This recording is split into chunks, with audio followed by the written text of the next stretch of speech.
Dear viewers, ladies and gentlemen, Assalamu alaikum and a very good evening to you all. Welcome to our Scholar Talk with Professor Dr. Mamun Habib. He's a professor at the Independent University of Bangladesh and a visiting scientist of University of Texas, Arlington, United States. Ladies and gentlemen, Professor Habib is in academia for last 19 years and published over 160 research papers. Professor Habib is the editor-in-chief in International Journal of Supply Chain Management. He delivered keynotes speeches at 65 international conferences. Ladies and gentlemen, his key research area includes supply chain management, production, and operation management. So without further ado, we are pleased to welcome Professor Habib on our show tonight. Professor Habib, welcome to our show. Thank you so much, Dr. Mahfouz, for the invitation, and special thanks to your program as you selected me for this show. Thank you. Thank you very much. We are very glad to have you on air tonight. The first thing that we would like to go on with, Professor, as you are in academia over a decade in serving different business schools, different universities around the world. So I'm sure you have ample experiences. So what we want to know from you is that how would you position our business schools in producing graduates or crowd that is fit for the industry? That is a very good question. As you know that what you say nowadays, there is a gap between the industry and academia, particularly the business schools and academia. And this is the now time for us, particularly the business schools, to come up the decision how we can produce an industry-driven curriculum, so that our graduates, after the graduation from the business school as a business graduate, they have to be suitable for the industry. So I just give a few examples. Look very carefully. Now we are working in the industrial revolution 4.0. We are working in the artificial intelligence. We are working in automation. But do you think that our business graduates, they are capable to run this kind of industry based on their current knowledge? I would say that this is a time for us to think how we could revise our curriculum based on the industry. And you know that earlier, when I was in the another private university business school, so we organized the two international conference. There we keep the one session, academia industry discussion, and there we selected the top our academics by chancellor and deans from the different university, as well as the industry. We choose the high level, top level management, and we came up their own decision is that we need the revision of our curriculum, that will be the industry driven curriculum, and that would be the one of our next target, how we could produce this one, how we could adopt this one. I believe as we started this kind of initiative, so this is now time, as now I'm in the Independent University of Bangladesh, we are trying to come up this kind of the initiatives, how we can adopt the industry driven knowledge and thinking in our curriculum. Thank you. Right. Thank you very much for your input, Professor. Many academicians, they argue that if we are in a teaching, we do not need research. So, from your point of view, to what extent academic research can complement teaching in universities? That's a very good question. If you ask this question 30 years before, 30 years before in our country, like Bangladesh, research environment, and nowadays our research environment is going to be changed, because nowadays our faculty members, they should have the PhD degree. They took the higher degree, like the PhD from the overseas lots of country like USA, Canada, Australia, Malaysia, Singapore. So now they understood when they doing their degree that how the international level they are using the research in their PhD works in the curriculum. So why not? We have to involve. We have to think that how we can include research environment in our academia. So what you say that definitely is very important. As you know that there is no destination of the research. There is no finishing point of research. Research is a continuous process, and by this one we could add more values to the academia. And in fact, that academia is the place where we have to create the graduates for the next generation. So do you think that our only job to produce a graduate without any knowledge of research? No. Our target, we have to create the environment, at least the graduates, they have to get some knowledge on the research. So that's why we have to think about this one, at least our teaching curriculum, that how we can incorporate the research. Like the university, particularly the business school, we can organize international conference, and we can create the like the own journal, so that at least the faculty member, they have to think, they have to publish the paper there. Even I believe that those students, the final year student, graduating student, they can also think that how they could publish the papers in this kind of conference, this kind of journal, so that it will be helpful for them when they will have to plan for the higher studies international level. As you know that internationally, that if you go to the like USA, as I'm also involved in the University of Texas Arlington, USA, I noticed this one. There the research is like that, like 60% to 100%. US university. So they think that teaching will be the like the less than 50%. On the other hand, if you come to the like our Asian country, you notice that we assume that that maybe the 60% will be the teaching, 40% will be the research. But if you come to the like the subcontinent, we are the little more concentrated on the teaching, like 80% and 20% research. But what I said that now it's changing. Faculty member, they are thinking how they can move to the like that level, international level, because now we are thinking the QS ranking, Times Higher Education ranking, and as you know, the research is one of the criteria for this ranking, and that's why it's not changing. I believe it will take time, because as you know that for the research, sometimes we have to think the research fund. It is not that like too much if you compare with the like the Malaysia, Singapore. So I believe that we are taking some initiative. It will be change the environment, and once you can see that at least that 50-50 teaching and research weight is. Thank you. Thank you, thank you. There you have it, ladies and gentlemen. We are discussing about some of the aspects of research and academics, and we have Professor Dr. Mamun Habib with us. So, if you have any questions, feel free to drop in comment box, and then we'll be reading it towards the end of the show. So, the next question would be about our prospective PhD students or master students. As you know, that hundreds of graduates are going for postgraduate studies in different parts of the world, and you are a supervisor, you are supervising PhD students. So what would be your suggestions for these prospective and current PhD students to better in the academia? Thank you. Thank you so much. First of all, you know that nowadays when I'm taking the lecture, I'm delivering the lecture in the undergraduate level. I also invite my students that you have to think about your PhD program in near future. So at least I just give some of the like the light so that they can think, and maybe in future they can think their PhD program. And once a time, there was one system in our country. If anybody has undergrad and masters, we think that that's enough for the higher studies. But now this situation is going to be changed, and now we understand no. A PhD is one of the key points that we have to think in the academia. And as you know that if you think that as you take the more studies, more knowledge, and it will get the different impact upon the society. Your ideology will be changed, your thinking will be changed, and knowledge will be the vast. You can share your international expertise all over the world. And it is not the like global phenomenon now. It's not the part that you are in Bangladesh, you are in Malaysia. It's not the matter. Matter is that your knowledge will be all over the world. As you see, that I'm in Bangladesh, but I'm involved with the different university. I'm super the PhD student in the different university as well. So it's possible nowadays.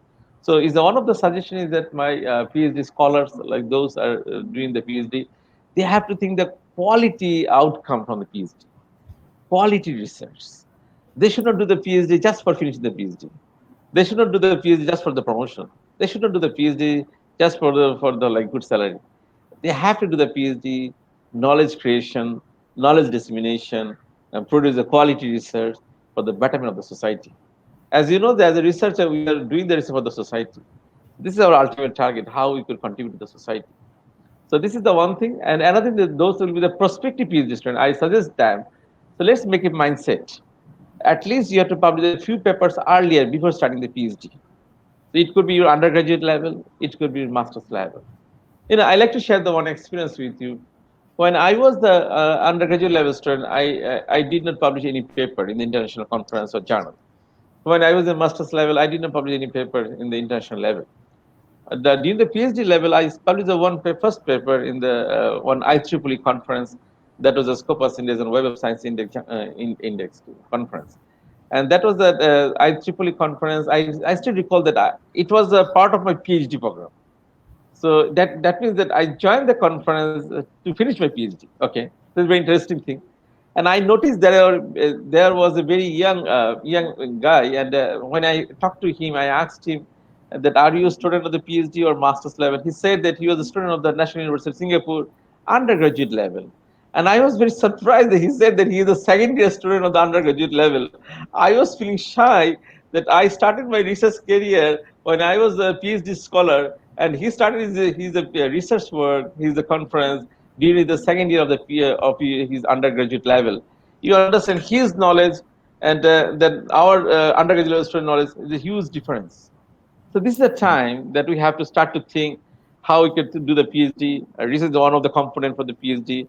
So when you are interested, you will feel the interest for the research. Automatically, you have to think the PhD program, and definitely it will add more values to our society.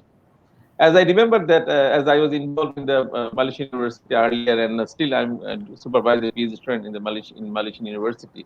There was a time Malaysian Prime Minister, he announced that they have to need this number of the PhD graduate for betterment of the Malaysia, and that was their target. And based on that, they did, and that estimation was assumed for the next 10 years. So that is the target, that the next 10 years we will produce our PhD graduate, and by this one we have to add some values to our society. So if the Malaysia, they could do this kind of initiatives, why not we can do the same procedure in our country? We have to start to think that how we can feel interest, how we can create the environment for our students. They should do the higher studies, a particular PhD program, do some more research, and they have to come back to our country, add more values to our society. So this is one message for the PhD scholars. Thank you. Right, Professor. Having said that, you delivered many keynote speeches and at different international conferences, and not only that, but also you are heavily involved with international conferences.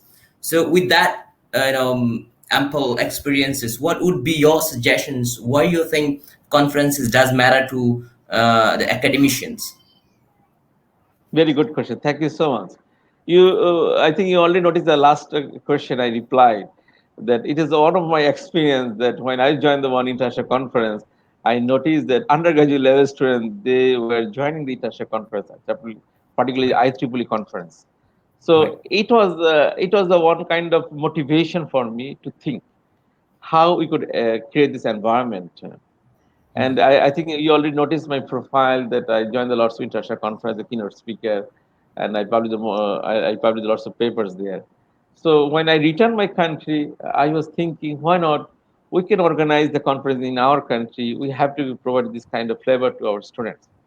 And you know that during my teaching life, I create this environment that particularly undergraduate level student, they've submitted the paper during their undergraduate level in the international conference, and not only the international journal paper, the Scopus in the journal paper.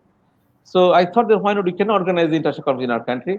In 2017 and 2019, I lead the two international conferences in our country, ICBM 2017, ICBM 2019. And you know that both conference, and the second one, the ICBM 2019, we did it in an international conference, 3 days conference, and there were the number of participants, 300 participants, and then the foreign delegates, so there were the more than 50 foreign delegates, and there's lots of professors from the 12 countries. And I still recall that out of 300 participants, there were about 75 students, undergraduate and graduate level, master's level.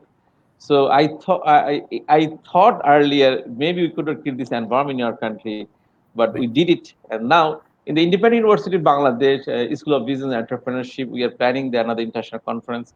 It's supposed to be in this year. Unfortunately, due to the COVID-19, we now changing the date. Hopefully, inshallah, next year, early next year. So we have to create the same environment, and we like to provide the kind of flavor for our students at the research environment. You know, conference with the networking. And Yes. international conference is networking. You have to Right. create the lots of professors, discuss with them, share with them. That is the way that how we can enhance your profile. That's the way how you can get your co-author, how you can involve the other research project. That is the way that our students and international students, they also do some of the networking. And I remember that after the both conference, I got lots of email from the different international universities. They like to do the collaboration with our faculty member. They like to do some joint program, MEU, Memorandum of Understanding. So what I said that international conference is one kind of platform where you can think the networking, research environment, and creating some of the research policy for the future generation. And what I said earlier, even we organize the academia industry discussion. And not only that, in the last conference, ICB in 2019, we provided their industry talk. So that there will be the academic people, they will deliver their talk, we call it the academic paper, and industry will, they will deliver their lecture. So why not we can do some networking between the academia and industry? This is another objective of the conference, that how we can do between the bridge between the academics and the industry. So that's why we have to planning the more international conference in our country. I believe that nowadays our public and private university, they are moving that train. So why not every year we have to organize one or two international conference? I believe, inshallah, maybe after 10 years, you can see the scenario of Bangladesh academics will be different. And I know that lots of professors in the public university and private university, they have that kind of initiative. Unfortunately, they could have succeeded to the fund. But I believe that this will be also overcome in near future if we continuously are involved in this kind of international conference organizing. That will be the benefit for the society, our students, our faculty members, and our industry people and the academics people. That means all stakeholders will be involved for the betterment of the society. We are very much looking forward to it, Professor. So, Professor Habib, you are currently serving as the editor-in-chief in International Journal of Supply Chain Management, which is indexed in Scopus. And your area of research, by and large, I would say, is about supply chain management.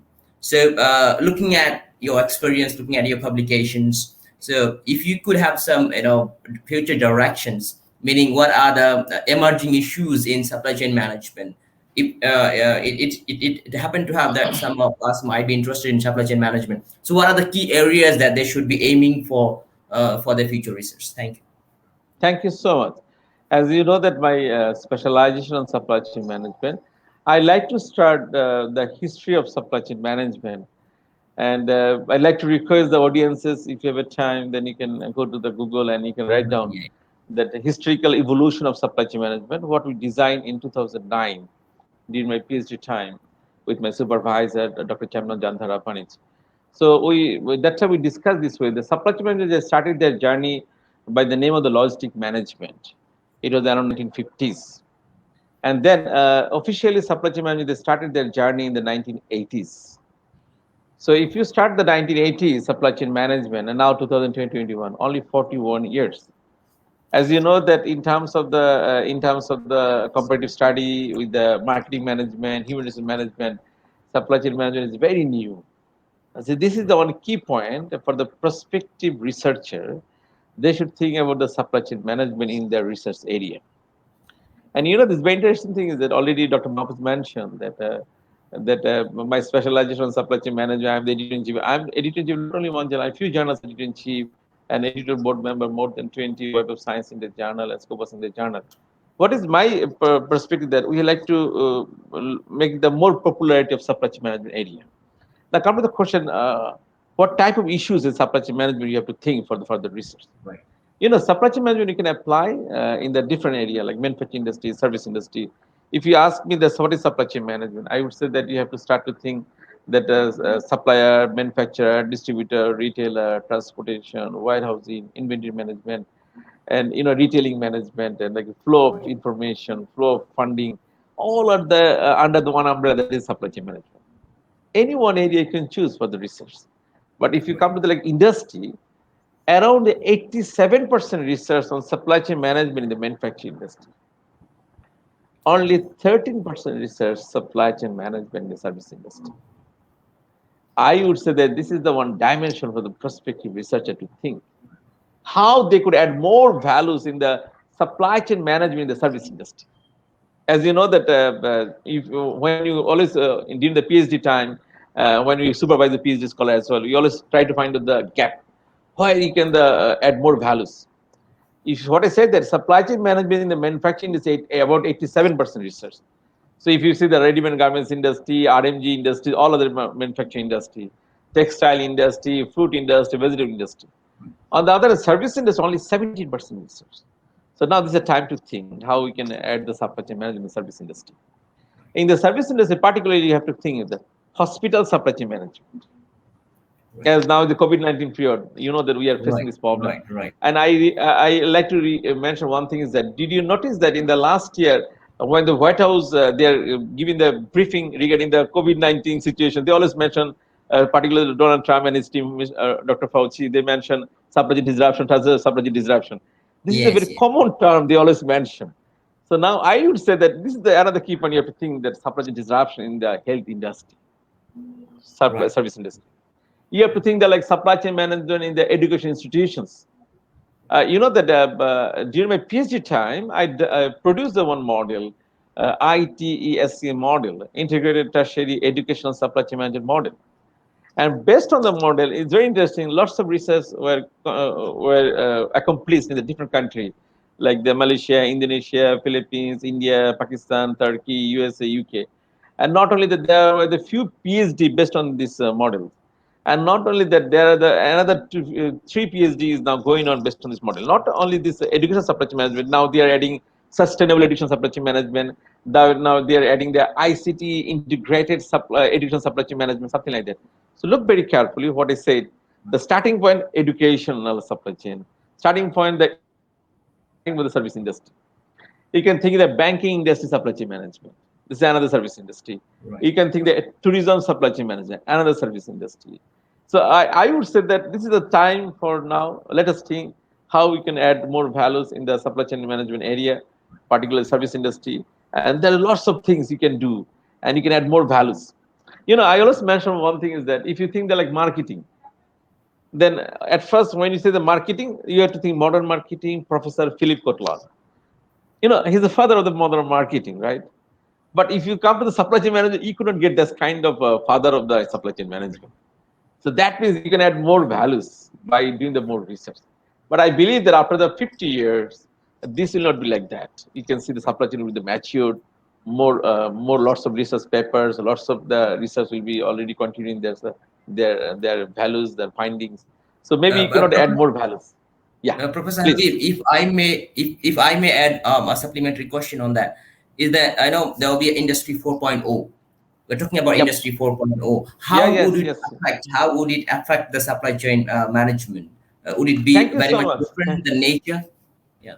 Yep. Thank you so much. That's very good, relevant question. I would say that not only relevant question, this is very the timely manner question. You know that if you look at Japan, they are working on Industrial Revolution 5.0. Yeah. And but in our country, our subcontinent now, we are working Industrial Revolution 4.0. So now come to the point is that we have this is a time we have to think. Industrial Revolution 4.0 consists of supply chain management. There will be one chain from supply end to the customer end. There Right. will be one chain from the raw materials to finished product. And they're all kind of chain belongs to the how they could add the values for the society. So they contribute to the society. Society is the consumer and customer. So whatever you do, we have to think in this way. Now come to the point. Industry, they try to focus the supply chain. They like to see the whole scenario from the supplier to the customer end, what is happening. They like to see the manufacturer, distributor, retailer. They like to see inventory, warehousing, transportation, everything. Secondly, they like to integrate that ICT. ICT will be there. So supply chain, ICT, and definitely finance is a factor. So when it comes to the finance, flow of finance is a part of the supply chain. That time we have to think the another one key point, blockchain. So now come to the point. So motherboard is supply chain, ICT will come up there, and then blockchain. In the industry, if we like to apply this one, we can create the Industry Revolution 4.0. As we are talking about the ICT application, look very carefully. We have to think of the artificial intelligence, IoT, Internet of Right. Things, how we can incorporate in the industry. So that's how you have to understand for the whole supply chain, Right. whether our customers, our stakeholders, they are satisfied or not.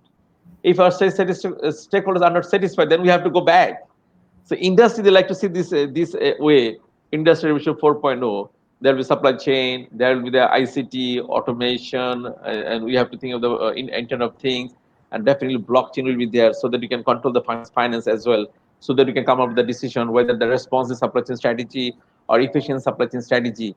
So, Dr. Mahfoud, if you allow the next question, I'd like to talk about this issue, like this two strategy of supply chain strategy, responsive supply chain strategy and efficient supply chain strategy, so that the researcher they can add more values on that. Right, right. Professor, if you look at different industry, whether it is manufacturing, whether it is tourism, and all sort of industries are evolving changing due to internet, due to artificial intelligence, and all sort of technologies. But coming back to education industry, looking the way it is changing. So, I mean, what will education industry look like in 10 years time from now? So what would be your food for thought? Thank you so much. Very, very good question. You know that I think I already explained earlier. Let us start to think, as I'm the supply chain people, that let us start to think educational supply chain management from Right. that perspective.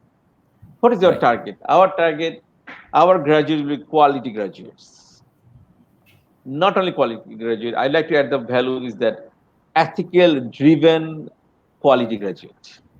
Okay. So the ethics must be there, but it will come from the education sector. So this is number one, ethical driven our quality graduate. Number two, quality research involvement. Right. So university, when you think the university, that there will be two perspectives. One is that they have to think that how they will create that ethical driven quality graduate, as well as they have to think that how they could produce the quality research outcomes. And now come to the point, it is not the mandatory that all students they have to involve in the research, but at least they have to the basic knowledge. We call it research involvement. I mentioned to everyone that suppose the one student during his undergraduate level, he was a volunteer in the one international conference. He noticed the international professors. And now he could think, during his postgraduate level, why not I can submit the one paper? And who knows that this graduate, after the 20 years, he will be the keynote speaker in the international conference. But at least we have to show the path. If they're not interested, no problem. They have to go to the industry. But at least they know that what is the research. And why not? They can apply that in the industry, the R&D department. And nowadays, even the international industry, they have the R&D department. So who will work there? Our students, our graduates, right? So we have to think this way. That this is our target is that definitely ethical driven quality graduate. And not only that, we have to think the research involvement. Maybe some of the students, they'll be highly involved with the research. The university research project. And that the external research project, internal research project. Sometimes they suppose that in university they create some project like the FRGS project. This is the very long project, or the very short project, 1 year project, 2 year project, or maybe international project, maybe the ministry project. The education ministry, finance ministry, ministry of the commerce. They can provide some research project. So now come to the question: is who will work there? Faculty member, they will work at the supervisor. They're involved there definitely, and then they have to invite their students. So some students they will work as the RA, they will work as the TA. So you just think is that this is the one kind of knowledge for them. They can utilize their time in the research involvement during the academic studies. And that is our one of the intuition that hopefully, inshallah, within the next 10 years, you can see that our graduates will be like that. So they have to need the involvement, they have a knowledge. That I believe that suppose there is one graduate from Bangladesh. We should not think that he is a product of Bangladesh. We have to think that he is a product for the global product. And Right. he could serve anywhere in the world. And definitely he will serve the country. Definitely he will add the value to other society. He will be in the Malaysia, he will add the value to Malaysia, no problem. But he's representing the country. This is the way that how we could think that our graduate will be like that. But we have to need that kind of intuition from the university. Unfortunately, our university board of trustees, they are thinking this way, but unfortunately, they could not maintain this one. These are the other issues, like social structure, our economical issues. But I believe that within the next 10 years, it will be changing. Our economic condition changing, and everything will be changed. And that once a time, the people they could not think the online education, and Right. COVID-19 created the environment that everywhere now they're online. So now it's a very common phenomenon.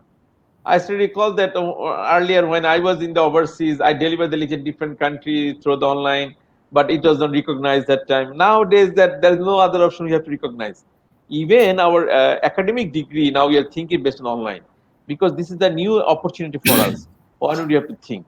So I believe that university after 10 years, it will be like that. And maybe we have to go for the blended education system, online and as well as face-to-face learning in terms of what I said that ethical quality graduates as well as the research involvement. Thank you. Right, Professor. Coming back to research again, you have published over 160 research papers. Yes, we know that there is no perfect recipe to publish papers in top tier journal. Yet, I believe having lots of experiences. You do have some strategies, some tips for publishing in top tier journals. If you could share some of them, would be beneficial for our viewers. Thank you, Professor. My pleasure. This is a very good question, relevant question for me. I'm honored, as you mentioned, that I am doing the research, and I'm honored when I say personally, I'm the researcher. Rather than I don't want to use the term that I'm the university faculty member. I prefer to say that I'm the researcher. We are doing the research. You know that the first thing is that you should not think that your paper must be accepted. Right. This is the first criteria in your mind. And when your paper will be accepted, you will be very happy. But you have to do the like opposite character. When your paper will be rejected, you should be the same happy. Happiness will be same. There's no change of happiness. Because when your paper will be rejected, you are getting some comments. And these comments add some values for the future development of your paper. So it's first of all, you need a mindset. It is not that necessarily my paper must be accepted. Number one. Number two, Right. I always request, particularly the university students, undergraduate level to master's level, do not think that to publish your paper in that Scopus India journal or Web of Science India journal paper. No need. You have to go at first the peer-reviewed journal. So you should get some experience there. When you submit the peer-reviewed journal paper, it will take around the 6 months to 8 months to publish your paper. But if you plan for you are the undergraduate level student, you are planning to submit the paper in the Scopus India journal. It will take at least 1 year or at least 1 year to 6 months. In the meantime, if your paper is rejected after 1 year and 6 months, you'll be highly demotivated. So we should not create this kind of environment for our young scholar. So young scholar, they have to start for the peer-reviewed journal, so they can publish the paper within 6 to 8 months. So when they are demotivated, somebody said that you could not do anything in your life, no problem. They can go to the Google, write down their name, and they'll get their paper. They'll be happy. It's a motivation for the research. Yes, you have to go gradually. You have to go to that level. Scopus India journal, Web of Science India journal papers. It should be go to the gradually. There is no shortcut process for the research. There is no perfection in the research. If anybody mentioned that I publish the quality paper, it's a wrong approach. They don't know what is the quality. Quality is a perception. You know, if you ask me, as you mentioned my publication, if I open my paper in the 2008, the paper was published also in the Scopus in this conference proceeding. But you know, I was not happy. What is this? It was written by me. I was feeling shy. And I like to share the one experience. I don't want to mention directly the publisher name. You know, my first book chapter published in the one publisher, in the Indian publisher. And that was published in the one book for the MBA students in India. I submitted the book chapter before my PhD. And the book chapter published after my PhD, after 1 year. And then the editor of the book is very renowned in the professor. Though he's Indian, but he's American. So when he published the book, he sent me one email that he liked to send me what do you call it, the specimen copy. So when I received the book, you know, when I opened my book chapter, I was feeling shy. Was it written by me? And I opened my raw file. I surprised. Yes, the same. My name, my supervisor name was there. Before my PhD, I submitted. After my PhD, I received this book. And then I sent the email to the editor of the book. The professor, is it possible to revise this book chapter? And you know what he replied? He said, publisher already published a few lakh copy of this book. And this book is using as a reference book for the MBA students in India. So they are not interested to change this book chapter. So maybe after 5 years, they have to think. So look very carefully what happened. And this is not only for me. You can ask any researcher, you can ask any professor what they did earlier. They're never happy with their works. That is the quality. If you are satisfied with your work, particular research work, it's not the research at all. So when you go to the next level, you have to think, no, I should improve this paper. I did not understand that time. That is the learning. So this is one of the requests to my young scholars, that when you go for publication, gradually you have to think. You should not think in this way. Every year, at least, you have to make some plan. At least you have to publish the 2 papers in the peer-reviewed journal or on conference. And at least the one paper you should submit for the Scopus Index journal. And maybe it will be rejected. Don't worry, but you have another two papers. There is a publishing is going on. So that means you are thinking the both way, parallelly you have to think. So what I mentioned earlier, there is a possibility that if your paper is rejected by the Web of Science in the journal or maybe Scopus in the journal, there is a possibility of demotivation. But do not create this environment. No demotivation in the research. Always think that this is the adding some values. So definitely you have to think that kind of mentality. And I would like to remind you again, not only this journal, you have to think the conference proceeding, journal, book, chapter, even the sole author book. You can ask, suppose Dr. Mahfouz is here. He is a professor in the suppose the University of Malaya. So now you can ask him, Dr. Mahfouz, sir, can I publish the one publication with you? Maybe he's so busy. No problem. But he will get some time for you. And that is the way that how you can enhance your paper, enhance your research. And I mentioned earlier, in the international conference, you can get some of the authors. You can get some of the research project. You should involve them. So you can learn with international professor how they're working, international researcher how they're working. That is another avenue to improve your paper. You know, I always mention in National University of Singapore, I met with the once a time in 2012, the Vice Chancellor of the National University of Singapore, the president, they call the president. And he mentioned the only his lecture, I still recall that conference is not the physical anything. It is the like that a networking for the future. So you now you're present, it's nothing. You have to think of how you could add the values from today present today you're present for the future. So you can add the values to the co-researcher, co-authors, explore them, explore the more research, more project. And if you think that after the 2 years, 3 years, you could recall the conference. Yes, once a time I met with this professor in that conference. That means that adding the values from the conference. So let us start to think how we can add the values in the research papers, how we can think about the quality paper production, but not the first day. It will be gradually. It will be you have to reach that level. Thank you. Well, thank you, Professor. Let's get to the bottom of the crowd in our country. We have hundreds of thousands of graduate students. Many of them prefer to go for BCS. Many of them would like to go to industry, working as a manager and in a different industry, right?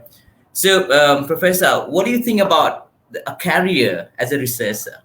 I mean, how would you motivate, or how do you, I mean, what would be your stake to say to the people who would like to have research as a career or become a researcher in future? That's one.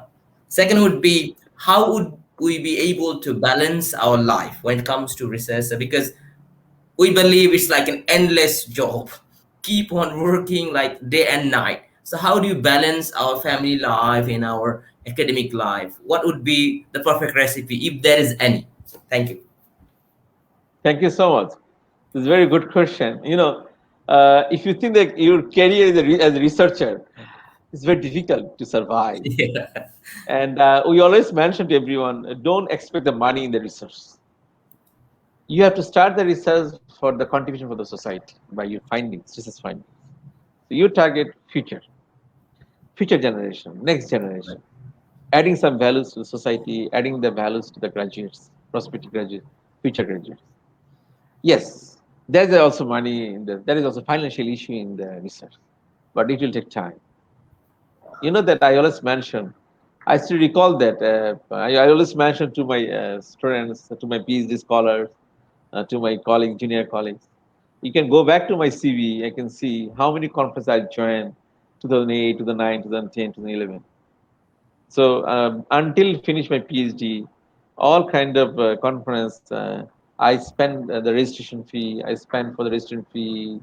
If I go there, the traveling cost, everything. But nowadays, I am the when I join the international conference, the keynote speaker, I should not bear any money. So they have to bear this one. But at least you have to go that level. This is the way that how we can go to that. And yes, nowadays they inviting me for the one conference, the USA, the UK, the Malaysia. You know that in that I mentioned that 2019 I joined the last international conference before the COVID-19, December 28, 29 in Kuala Lumpur, Malaysia. And then in 2019 I joined the 8 conference as a keynote speaker. And all conference they bear everything, accommodation, ticket fare, registration fee. Even they publish this paper, my keynote paper in the different journal after the modification version and something like that. So my question is that I could not think at that starting of my research that I will do this way. So this is, in fact, there is no monetary value in terms of its initial level. Maybe it will come gradually later on. Number one. Number two, he's asking a very good question. If I answer Dr. Mahfouz is a good researcher, that what are you doing in the midnight? I could get the reply from me that he was working the research.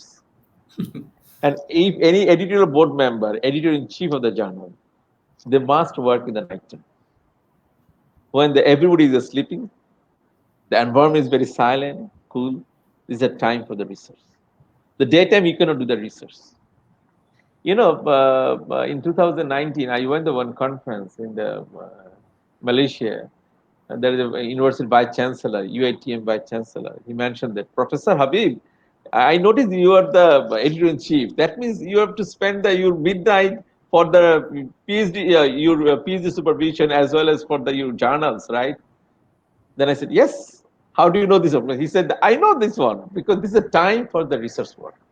And now come to the question, how you could balance that your personal life and academics life with the research work. It depends on you.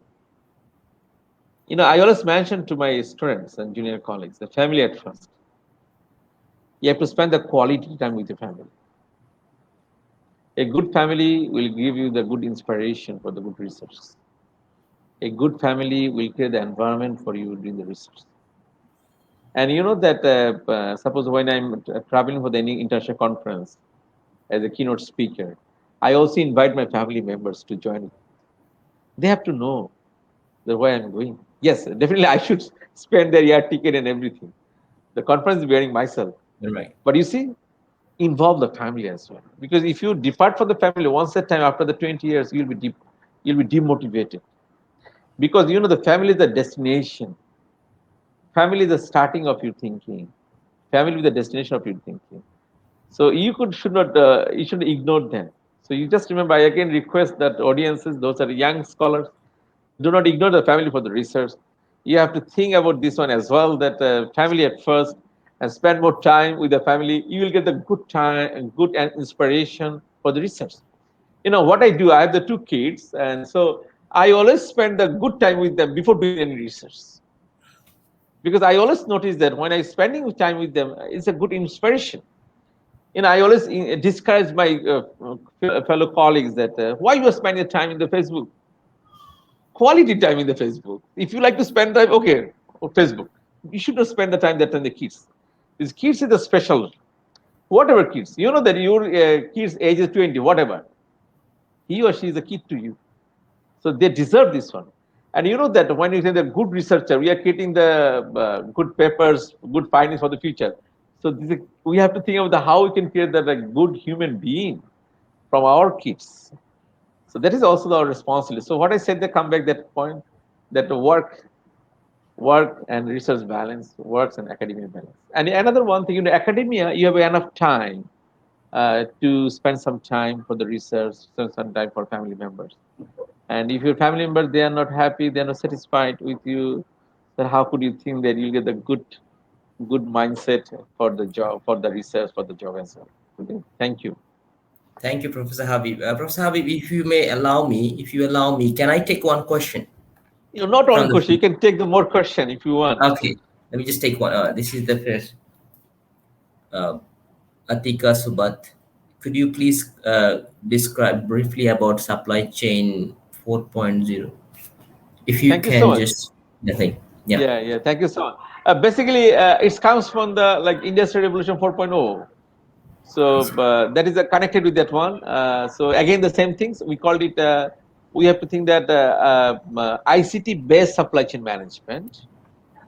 That is not the basic supply chain. We have to think the more integrated ICT-based, more automation, and you know that we like to at the two key point, digitalize supply chain management. Flow of information from supplier to customer, everything will be digitalized. No paperwork, paperless work. This is the part of the supply chain 4.0. I'd like to request personally that if you like to interest more about this issue, you can send me email. I'll reply to you. Okay, thank you. Right. Professor Habib, we know that research I mean, to produce research, we need environment, we need a culture. I mean, being alone is, of course, we might see some researchers coming out from nowhere, just they do by their own, from their own motivation. But when it comes to a country, when it comes to a society, when it comes to a university, we need culture, we need environment. To what extent you would agree with this statement? Thank you. Definitely, I do agree with this one. You know that what I said earlier, and now I'm in Bangladesh, right? So, I have the research colleague. I have research colleague in Bangladesh, lots of public university, private university, my good friends. Those all are the research, and they have the research interest. I have the research colleague in India. I have research colleague in Malaysia, Indonesia, Singapore, Turkey, USA, UK. So I never think that without this environment we can work. Suppose I'm getting the offer, let's write a one publication, one book chapter, one book, one journal, one conference paper. And you know that even I have the PhD student currently under my supervision. There are the 12 PhD scholars. I already finished the 4 PhD graduation already I did. And the next 23rd, I have another PhD scholar. He will give the defense from the University Uttar Malaysia UM. So this is an environment. It means I am spending time with the like research colleague, PhD, even the academia. I am delivering the lecture, but there is also my young colleagues, my research colleagues. They come to my office. They discuss with the research. Means it's the environment we create. And now this is something that Professor Habib means something research works. So everybody know this one. So even when I'm getting involved in the different international journal, international conference, keynote speaker, and they're asking some advice, suggestion. So what you said, that yes, we have to create that environment, institutionalized environment. Now we don't have that kind of institutional environment, but we believe, and there is a one day will come up in our society that with the society, they will to think about the research-driven society. Research is not only that academic research. Right. Research could be, I'm involved with the ACC, Anti-Corruption Commission, Right. As a research investigator. There is a DMP research project. I have some research involvement there. So that means the Bangladesh police, they also do some research. So when you have the academic people, you have to involve there. So it is not like that they are doing the applied research. We are thinking the basic research. Why not? We have to go to the applied research as well. And yes, you said that one thing, funded research project. Yes, this is another issue. It will take time. And now our university are also providing some fund. Externally, we are also getting some fund. And I believe it will be institutionalized funding projects. The project will come up like the FRGS project, which is available in Malaysia. It will take time, but yes, we have to create that environment. Without the environment, sometimes it is difficult to come up with some research findings. Right. So of course, we hope that there will be greater environment and a supporting environment for us to create a culture that would promote the research. And the last thing that we would be asking from you is, you have experience studying overseas, and so we have many students almost every year they're going for masters and PhD, and many of them securing fund, some of them they can't because maybe there are many reasons. So having said that, you have experience of getting some funds, dealing with professors, right? So when a professor takes PhD students with a grant or offer a grant, right, what are the basic things they look at? So as a student in Bangladesh, what we should be doing to getting fund or securing fund for our masters and PhD in different part of the world? Thank you. Thank you so much, Dr. Babu. It's a very good question. First of all, I think I already mentioned earlier that you must publish a paper. During the undergraduate level, at least one paper, whatever conference or journal. But the master's level, if you're doing the master's in Bangladesh, in MBA or something like that, at least another one or two papers.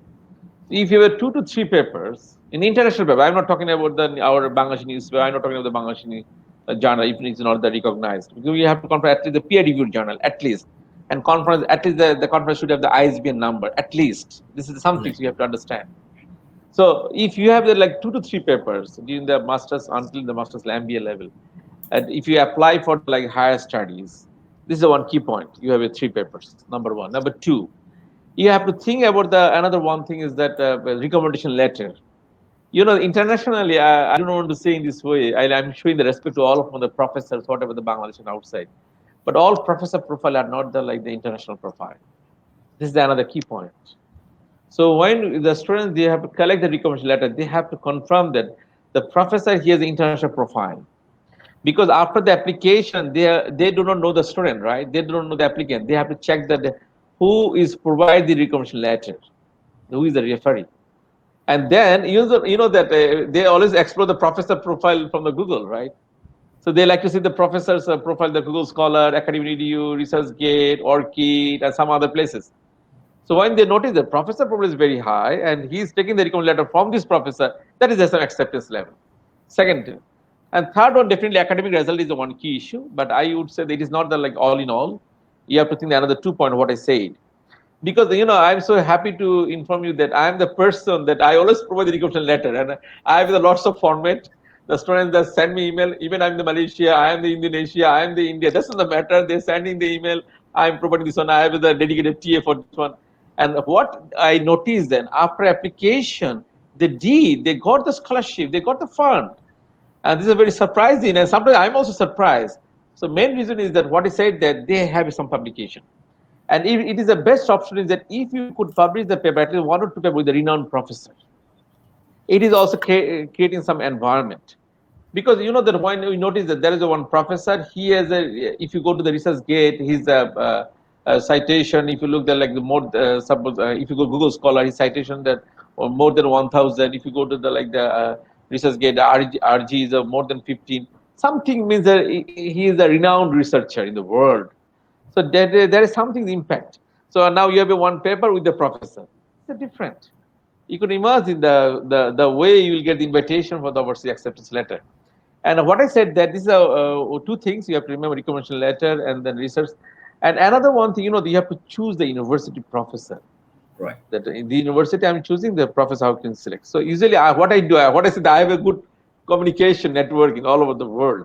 So nowadays, I also mentioned that I'm sending the one professor to you. So you have to think. And then what happened if I'm involved there as a supervisor? So there'll be one supervisor from there, and I'll be the another supervisor from Bangladesh. So that means the two supervisors will be there. So there is some of the good connectivity. So and it is a responsibility start from me as I'm the professor here. I'm giving the recommendation. He's my student.